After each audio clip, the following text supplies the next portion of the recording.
Всем привет! Помните видео про Lexus GX 460, на котором мы ремонтировали, он был один из первых, на котором мы ремонтировали систему КДСС.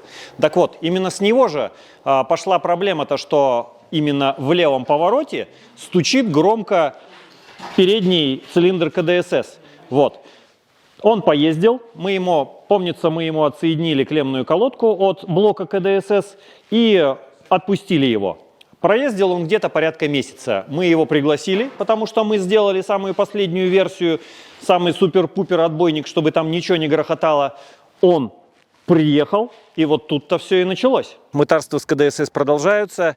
Заморочились, взяли, повесили экшн-камеру и систему, так называемую стук-тест. Она так прямо и называется. То есть она через проводные датчики беспроводным способом посылает на радио, именно стуки. Вот экшн-камера. Посмотрим, как это все работает. А вот, собственно, этот стук-тест. Будем сейчас пробовать. Так, погнали. Значит, клеммная колодка КДСС отключена. Надпись горит. Если будут стуки, то мы их услышим в динамиках. Мы сейчас хотя бы снимем, как это все работает.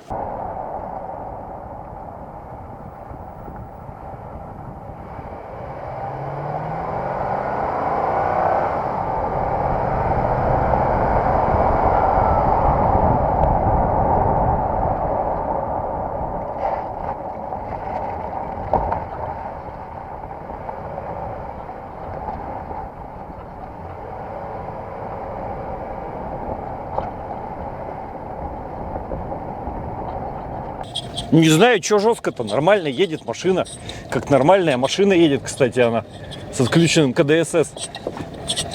У меня так джип ездит всю жизнь. И ничего. Ничего не стучит, главное. Так, испытание второе. Клеммную колодку на КДСС накинули, надпись КДСС исчезла, поехали. Экшн-камера внизу снимает. Мы ее пока еще даже не потеряли.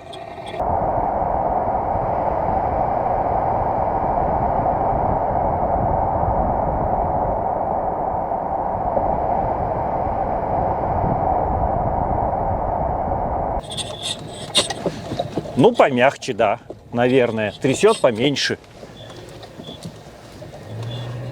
Последнее видео, которое вы видите, мы едем на полигон. И мы там так удивились, что забыли снять, собственно, финальное видео. Я вам сейчас на пальцах расскажу, что там, в общем-то, было. А там ничего не было.